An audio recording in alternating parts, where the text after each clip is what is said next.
recorder here. Okay, so if you go back and look at what computers were originally used for in the 1940s, it was a math thing, okay? One of the biggest, earliest computers was used to do artillery tables for the US government.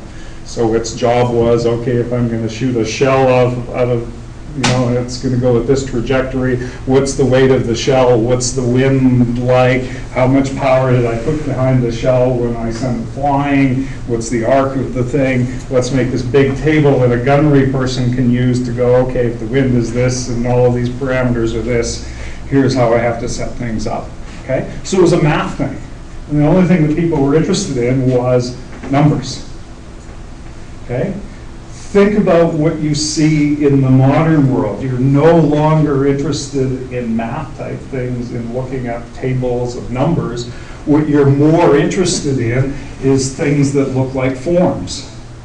And almost everything that you see these days is something that looks like a form, right? It's got, oh, here, enter your first name here, your last name here, your age here, fill all this out, we're going to keep this information, we're going to go back and update this information, we're going to retrieve this information. It's become all about forms. And for the most part, you see even floating point numbers have disappeared. Most forms you're entering integers, and so it really boils down to either you enter, you know, strings of things or integers, and that's about all that you ever do. Okay? So our first job is to stop worrying about individual numbers in a program, or even 2 or 3 integers in the program, which is where you typically start, and worry about how do we recreate this form in Java. Okay, so here's a standard form. You know, almost all of them look like this. You've got a first name, you've got a last name, you've got age, you've got some amount of data that you're trying to keep. And usually there's some name to the form at the bottom or some path name. You know, if it's a Windows type thing, here's the standard first sample original form, right? And if we want to actually record data on this thing, usually what we'll do is we'll take this form and we'll print it off so that we've got a physical one, and then we'll proceed to fill it out. So the original thing that we see is sort of the standard or the template for what future forms are going to look like. Okay? This is the thing that we're going to print off. Okay? So what I want to do is I want to duplicate exactly that same thing in Java. Okay? So we'll start out and we'll make a brand new Java project, since this is a new idea. Call it anything you want. This is just a folder where you're going to store stuff. So I'm going to call this one student form. All right. That makes my folder. If you crack open and see what you've created, there's no source code yet. So now we're going to go and we're going to make something that represents the form. So we'll go back to File, New, and the common thing to do is make a new class. What am I going to call the class? I'm going to call it student. So just the same thing as I called that form. Could call it student form, but I'm a lazy typist, so student is good enough to represent the thing. You know that that's going to translate into a file called student.java. We'll just say finish, and we'll get our form created. Notice in this case I didn't select main. Okay? Because this is going to be a component, it's going to be a piece of the puzzle, it's not going to be the thing that does the work, it's just what a sample form looks like. Okay? Now we need to represent the form, so if we look at the fields that we've got there, we've got first name, and first name, in Java you can't just write a variable, you have to say what kind of thing it is, and you have to be specific about the kind of thing it is. In this case, that thing is a string. Okay? So the form is going to have a first name, it's going to have a last name, and it's going to have an age, and age is specifically a number. Okay? So I want an actual value there. Okay? There's the one-for-one Java equivalent of what you see on the board. Okay? That's all there is to it. Okay? And so, you know, the only difference is I've taken the name student, which you would normally see in fine print at the bottom of the form, and I put it right at the top to say if you want a student form, it looks like this. Okay? And this form only holds information, nothing else. Okay? So now the question is, okay, well, if that's what a form looks like, well, how do we use the form? Okay? So now we go back to what we did yesterday of saying, well, if we want to do something that's active and that starts this program out, we're going to have to go back to File, New, and we're going to have to create a class that, in this case, has a main in it, because that's where programs start doing their stuff. So I'll select main. You can call this anything you want. I'm going to call it, well, I don't want to reuse student again, so I'm just going to call it driver. And quite often you see that terminology, a driver is the thing that starts things moving in the program. Could have called it student driver or whatever. And we'll say finish. The other thing that you see quite often, once you start to get 10 or 20 or 30 of these things in a lot of open source projects, you'll see somebody will put in a README file, and the first thing that the README file will say is, of all of these files, the important one that starts things out is this one. This is the one that contains the main program. Or you can go search for something that has main in it, but you're more or less going to have a main program in order to get things going.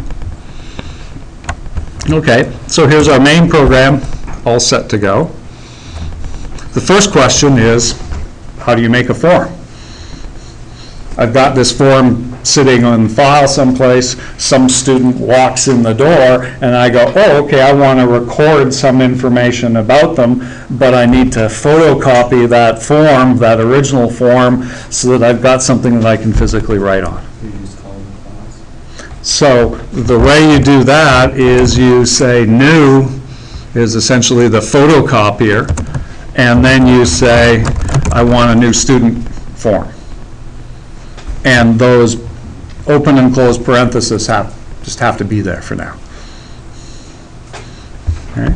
Well, if I've got one of those forms, I need a way of remembering where the thing is, and so what you do there is you make a variable that's going to hold on to the information about the form. So the variable goes on the left-hand side. We'll call it first person.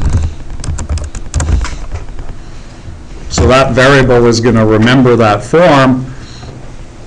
And again, with variables, we need to describe the kind of thing that it's going to be holding, because we have to be really specific.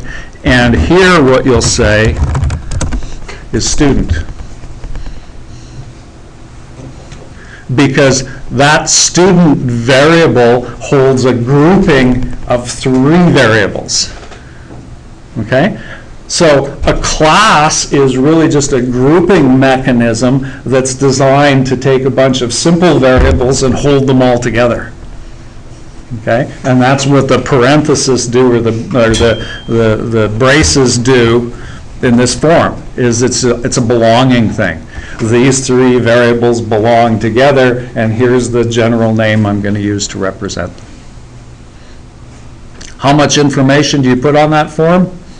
Totally up to you. The only general rule is lazy people like to keep less information rather than more information, because the more information you keep and the more esoteric it gets, the more you have to go back and update it all the time, right? And you don't want the information to go stale, so the less information you keep, the less overhead it is to have to worry about it. Okay? So I'm most likely to record minimum information about a student. Okay? I have a question. If the other file, if the class name is, let's say, dog, then we have to put dog in front of it. You have to put dog in front, because the variable always refers to that thing.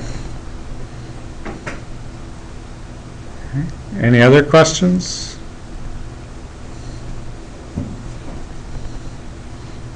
Next question is, how do you fill out the form? Right? It's currently just an empty piece of paper. Okay? The way that you fill out the form is you say, here's the form name, dot, no, I guess I should call it first, get it right, first person, dot, and notice what happens when I type the dot. All of a sudden the IDE is trying to be helpful, and it says, well, I know that that student form contains age, first name, and last name. It's got a bunch of other crud here that gets pre-done for you that you don't have to worry about, but you certainly recognize those first three fields on the form because those are the ones you described. Okay? So here's another instance where the IDE helps you. You don't have to go back and look in the student file to figure out what sorts of stuff it's got in it. You can just type the dot and it'll magically tell you. Okay? And quite often you have to backspace over the dot sometimes to get it to retell you. That's the easiest way to get it to bring up that little helper thing again. And so then you can just type what you want. So let's go with first name. You can hit the enter key and it automatically fills it in for you. Notice that that's interesting because in the old days of programming, people wanted to do short names with all sorts of weird acronyms because they were lousy typists, right? And so you tried to keep the names short and vaguely intelligible. The modern way of doing things is to make reasonably long and descriptive names because you don't have to worry about being a bad typist. The IDE will help you fill in the names of things. So long descriptive names are better than short terse names with all of the vowels removed. Okay? So first name equals Fred.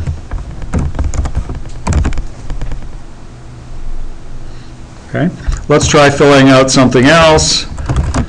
First person dot last name. So you can also double click there. It's Flintstone. And there's my form.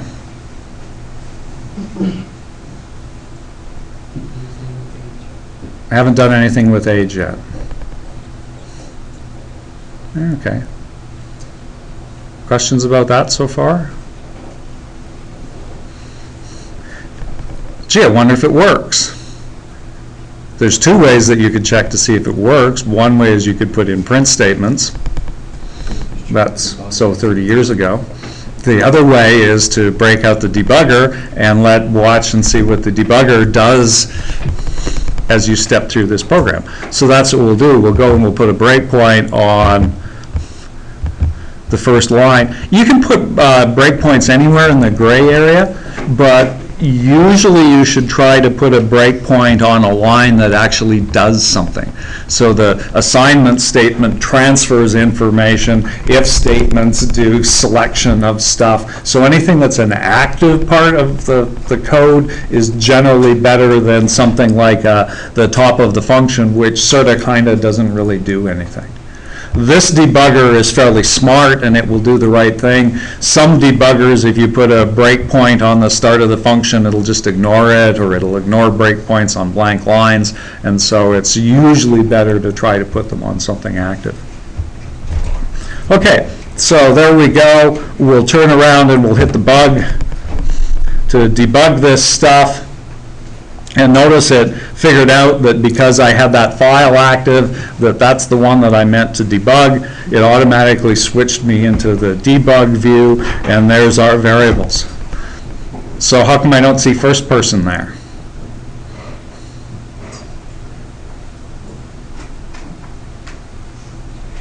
It's a trick question. Because we haven't moved down to that.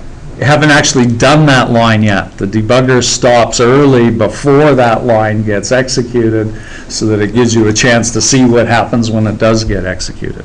So we're sitting on the green line, but nothing's been done yet. So now we'll do a step over and we'll see what happens.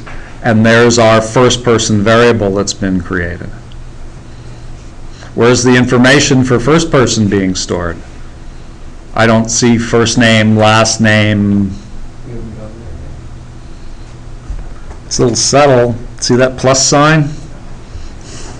We'll crack open the plus sign, and we'll scroll down a little bit, and look, there's first name, last name, and age, okay? So since those variables are grouped together, the debugger starts out by only showing you the name of the grouping, and you have to crack it open to see all of the variables.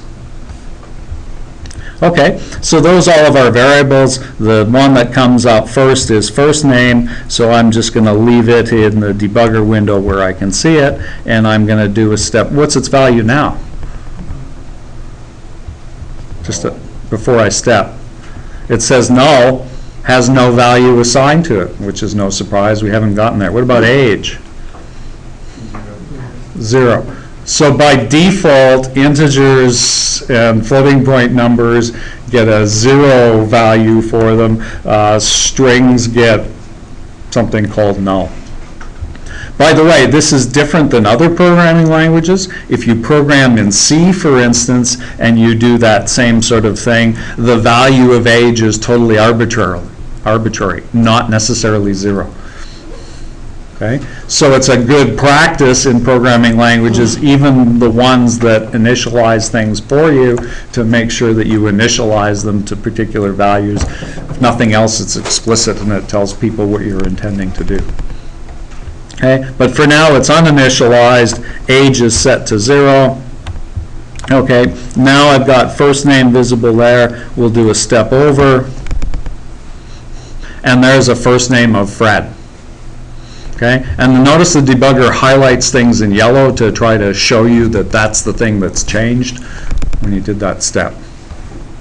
Now, it turns out that Fred actually has a plus sign beside him because a string is actually, if you crack it open, an object. That's why it begins with a capital S. It's a grouping of variables, and it's got a bunch of stuff in it, and if you take a look, it actually turns out to be an array of characters. Okay? So a string is a grouping of a bunch of characters. But we're going to ignore that for the entire class, and as far as we're concerned, a string is just a single thing.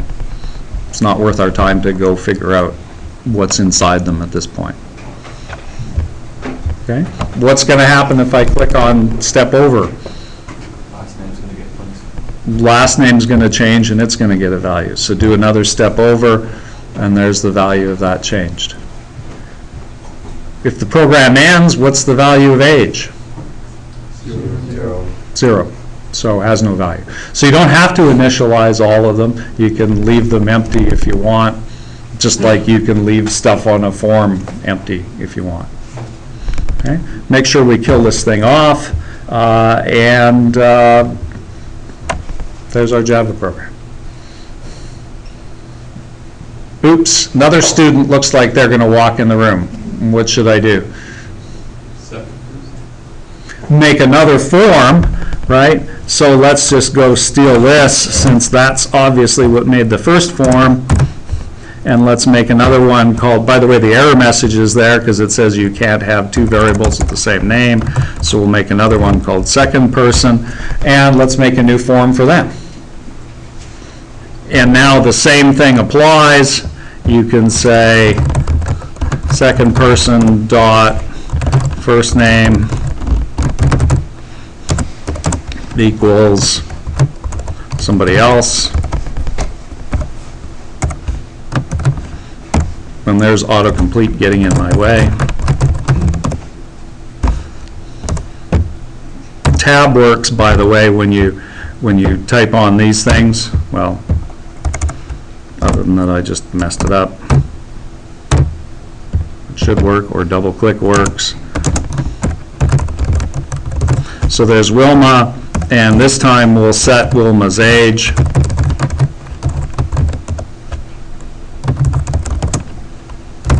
Better make her reasonably young or I'll be in trouble. Okay, so there's more code. What do you do with the debugger when you write more code?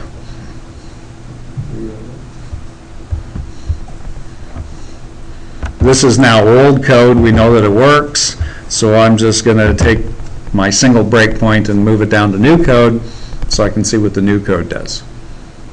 typically only ever need one breakpoint. I check the other stuff out, I know that it works. So now we'll run with the debugger again, and we'll see what we've got. So there's first person, do a step over, and you can see there's the second person variable in the variable window that's been created. If we look at what's in it, it starts out as empty also. So we'll do a step over, fill in Wilma, step over, fill in Flintstone, and make sure I can see the age variable, do a step over and see age is 23.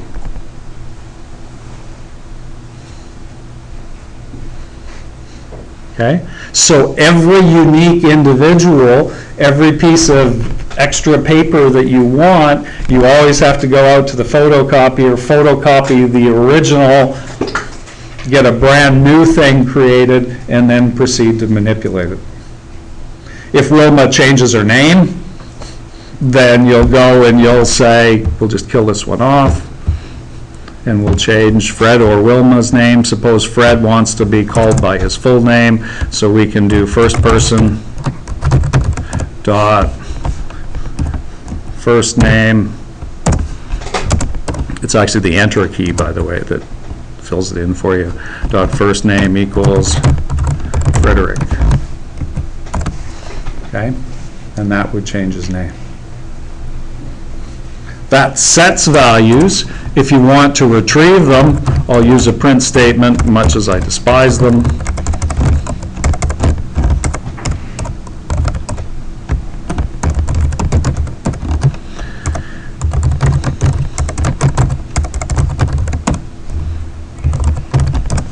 We can print out his first name.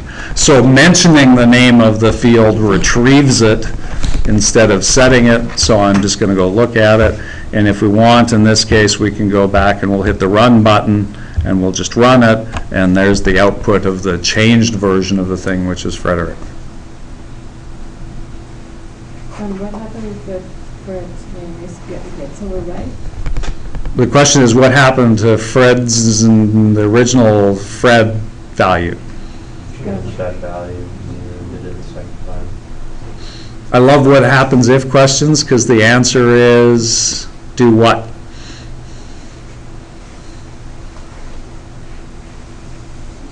What tool do we have to find out? The debugger, okay? So the other interesting thing is that the debugger becomes a tool for you for when you want to answer the question, what if I do this? You write a little bit of test code and you go find out, okay? And the debugger will show you. So we'll move the breakpoint from here, get rid of that one, get rid of that one, and move our breakpoint down to here just before we do the new code of changing things, and we'll run with the debugger and we'll go look. So now we're at the point where it looks like it's changing first person's name, so we'll set up the debugger by cracking open first person, and the thing that we're going to be interested in is first name. First name is currently Fred. Do a step over, change to Frederick. Fred is gone, replaced by Frederick. So it's exactly like going to that spot on the form, wiping out the name that was there and putting a different name over top of it.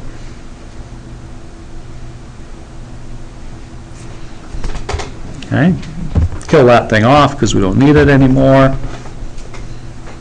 Any other questions? It's kind of nice to have that scrolling, like you can go back and see what previous, like you've already done. So you can scroll up and down and the form keeps going. Sorry. Okay. Why don't you go and change Frederick at the first line and you do it? Why do the change later? Yeah. Because remember what I'm showing you is, even though it looks like 5 lines of code, this might happen at different times. So you can think of this first section of code as being what happens when Fred first enters the room. And then we've been you know, it's been 3 months in the class, and then all of a sudden, near the end of the class and near the end of the term, sometime a lot later, Fred comes along, he says, you know, I don't like being called Fred anymore, I wish you would call me by my full name. Okay? So this thing, when we do sample code, it doesn't represent 5 seconds worth of time or milliseconds worth of time. Quite often, these statements can occur very far apart. It might be that at this point, the information, the original information, gets stored onto disk someplace. We bring up the information later. There's a place where you can change the form, and then when the form gets changed, this has to be done. Okay? So sample programs are, the time is sort of compressed almost always to show you different ideas. Okay, so let's move on. If we didn't specify first person dot first name, would it print the whole class or Would it print the whole class if you specified just first person? When in doubt, run it and see.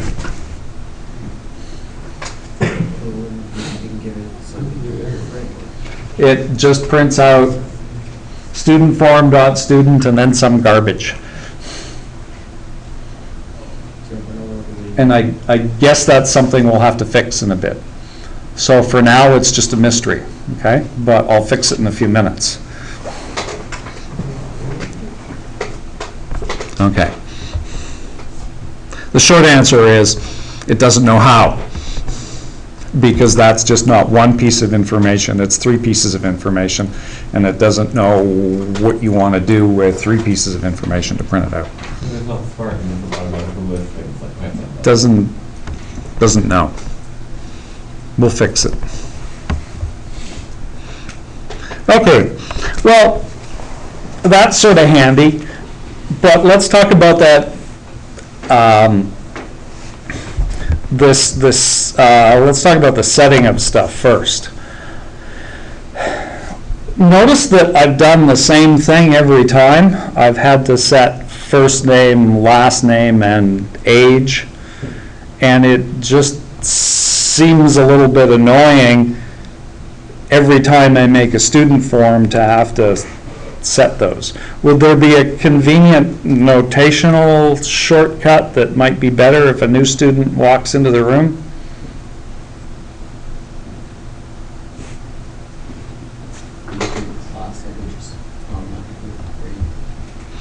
Wouldn't it be nice if I could say student, third student, still new student, but maybe bam, bam. Sure.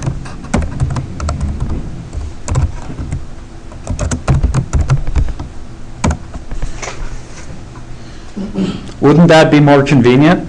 It's really just a shortcut. I know all the information ahead of time. When I make a new form, this is what I want done. Okay? There's a shortcut for doing that. But you have to do it yourself. So what I did was I said, I'm just going to go into the form itself and I'm going to duplicate some information. What did I supply? I supplied first name, last name, and age in order to get something done. But I have to be clear here on this part of the thing of saying what first name, last name, and age are. So I'm going to say this is a string, this has to be a string, and this has to be an integer. So I'm specifying them here, but I'm only doing that so that when they're used here, people enter the right things. Right? They have to supply a string here. Well, so that means that I now want to set all 3 of these variables, but I've got this little conflict here because I've specified this name here, first name, and I've specified first name there. And they're actually two different things.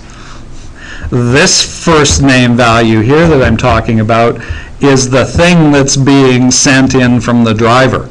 So you can think of it as being somebody gives me this piece of paper with first name on it, and I'm supposed to do something with it, right? So I'm actually supposed to walk over to the form, right, and I'm supposed to fill in this thing. So I'm supposed to copy the information that somebody supplied onto the form here. So this thing here is the supplied piece of information coming in, and this is where it's going to go on the form. And so just to be clear, I could change this to something like supplied first name, supplied last name, and supplied age.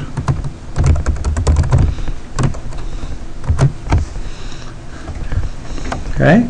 And so now what happens is what I'm supposed to do is take the supplied first name, and I should really copy it onto the first name part of the form. Okay? So that's what they gave me in the outside world, and this is where it belongs on the form. Same thing for the other one. I'll take the supplied last name and I'll copy it onto the form into the last name part of the form. Notice I'm writing this backwards on purpose to give you the sense that it starts here and it goes to there. And age gets the value of supplied age. Okay? So I'm taking the three supplied pieces of information and I'm copying them onto the appropriate part of the form. Well, that's all fine, except that this one now works and these other ones don't. The ones that don't take any information.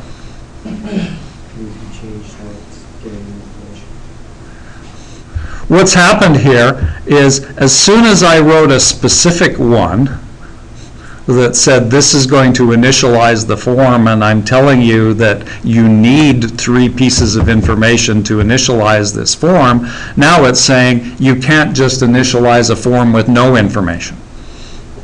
Okay? So this is actually a good thing. What it's doing by me defining that is that it's specifically saying in order to make one of these forms, you'd better supply all of the required pieces of information. Okay? Which means that it's now impossible for me to just fill in two parts of the form. I have to fill in all three.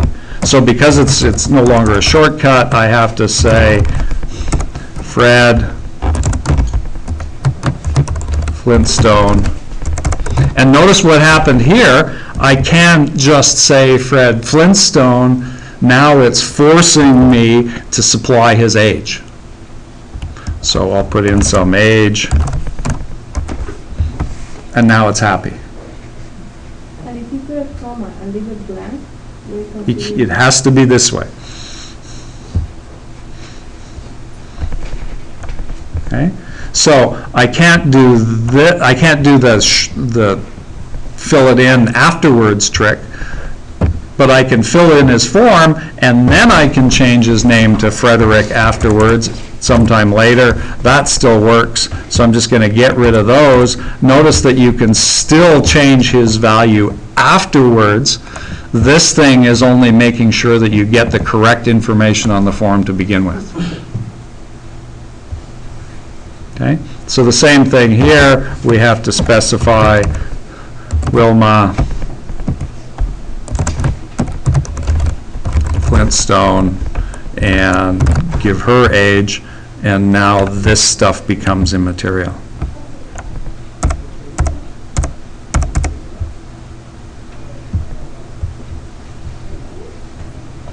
The yellow highlight is there because I haven't actually used that second person variable.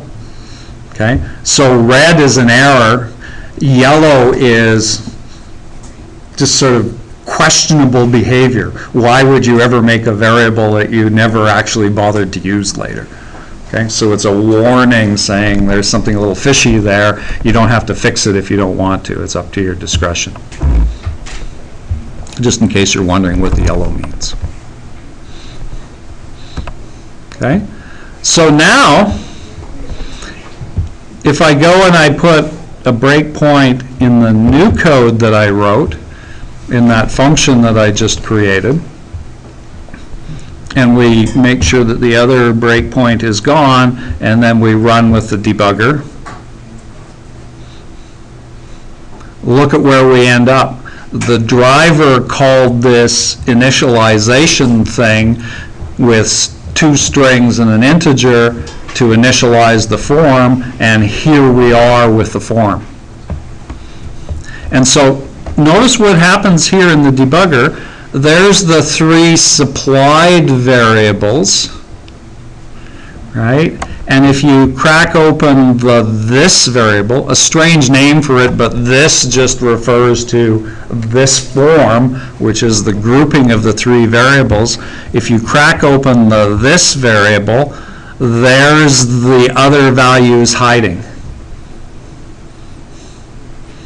So what do you think is going to happen if I step over this first line here? It's going to copy the value that's on supplied first name, which is Fred, onto its appropriate spot on the form, which is that that first name variable. So there's the step over. Okay, and so it's just basically transferring information from the single variables onto their grouping onto the form. There's the other step over to fill over Flintstone, and there's the other step over to fill in the age variable.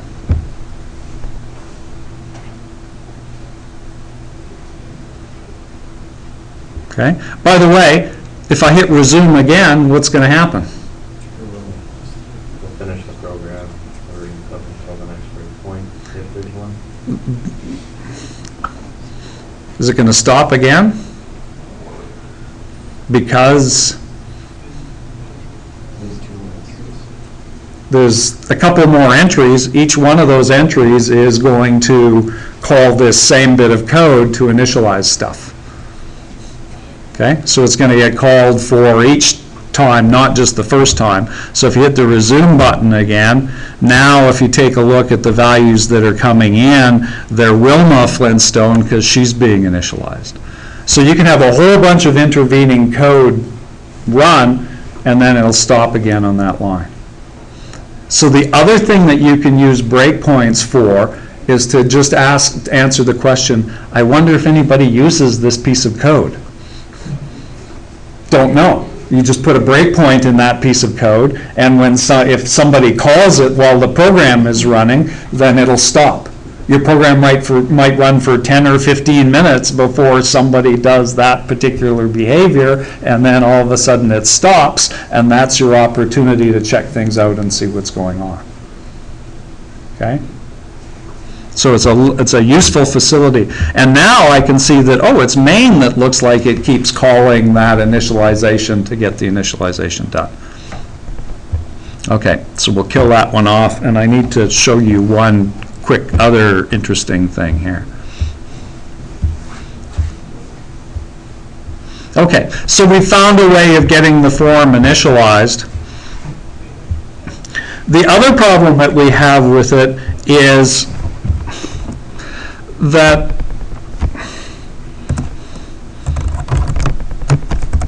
let's just do one here.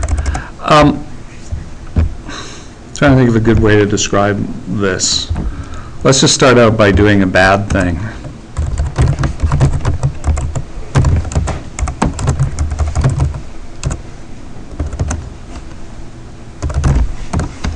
How about that?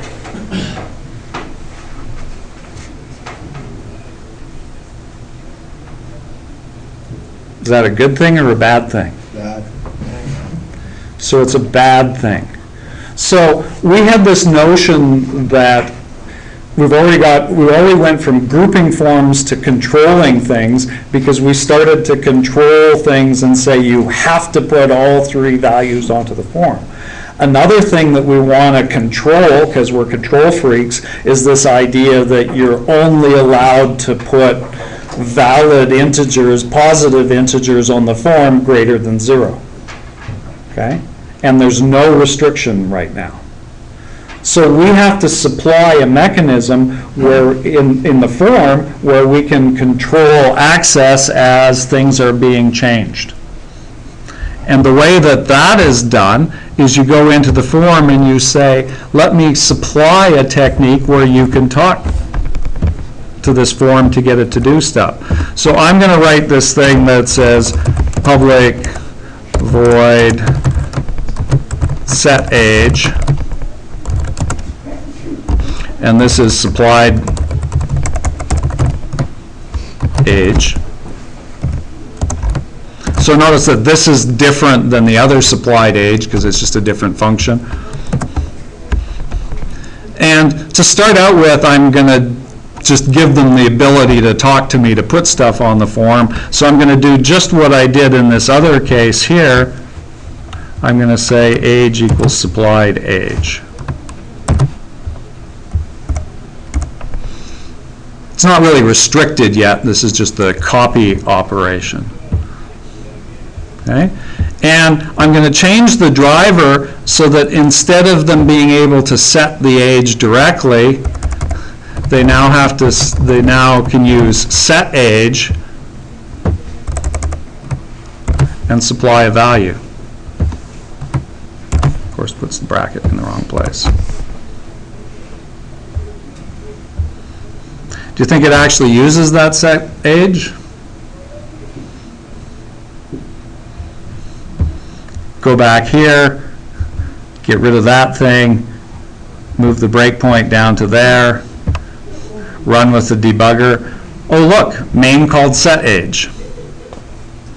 And what's it going to do? It's just going to put supplied age minus 23 onto the form. And now all of a sudden, if we look at what's on the form, we've got that nasty minus 23 in there. Okay. Well, that's not quite what I want. If I want to restrict it, I'm going to do two things. First of all, I'm going to force them to always have to call set age. And the way that you force them, I'll just put both in here. We've got now two ways of setting the age. They can set it directly, or they can set it by calling set age.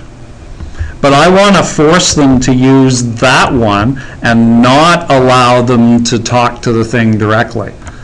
The way that that's done is you go into the student class, and on the front of this variable, you say private. And private says, you can't access that variable directly. I have to supply a mechanism. And there's the mechanism down below. Set age is responsible for changing that age.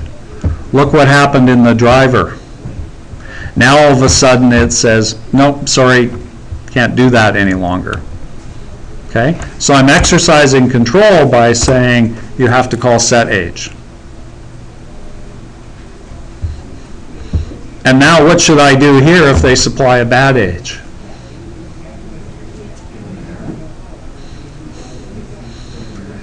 Well, we could give them an error, or just to be lazy, we could do the la la la la la, I'm not listening to you. Okay, and the way I'll do that is I'll say if age is less than 0, done with you. And that return there just says, leave right now. Don't do the rest of the code. So we're gone. Okay? So it's not the best form of error checking. I mean, it's really if you tell me something I don't want to hear, I'm going to ignore you. But the advantage is that it doesn't put bad stuff there. We haven't figured out a way to inform people that there's bad stuff, but we've at least said we're going to make sure there's no bad stuff. Yeah?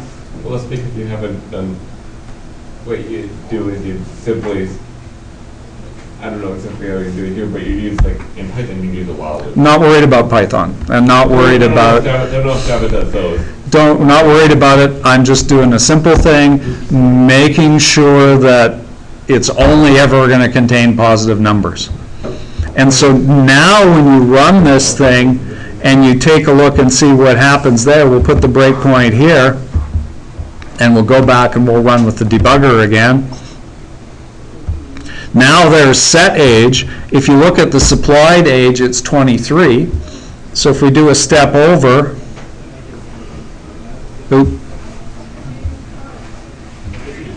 oh, what's wrong?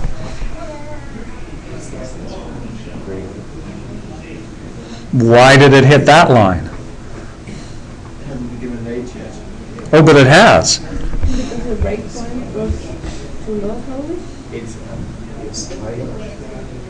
Does the age minus, so it doesn't. Take a careful look. We return. We expected that when it hit this line, it would do the return statement. But it didn't. It fell right through. So for some reason, the age variable, we were expecting a minus number. Why is it 43? Oh, because it was the first age? Because it was the original age. Because look at the variable name. That age variable refers to the original variable on the form, and the original variable was set to 43. Okay? So there's another, I'm trying to emphasize this point about the debugger, right? You set your expectations, and you go, I'm expecting that it's going to hit this line here. And it didn't do that line, so as soon as it doesn't meet your expectations, you have to sit and look at the code and figure out why. And so mouse over this variable says, oh, well, 43 isn't less than 0. Of course it didn't do that. So the problem here, real sneaky problem, is that shouldn't be age. That's the supplied age, not the age that's already on the form. So that should have said supplied age. That should correct the problem, kill it off, run with the debugger again, do the step over, and now it does what you expect, and now you know you've got correct code. Okay, and that's a really common error. You've got all these variables that sort of look the same, right? That's why I'm trying to make them different. Supplied age is different than age that's actually on the form, but in that case, I picked the wrong one. Okay, and that's it for today.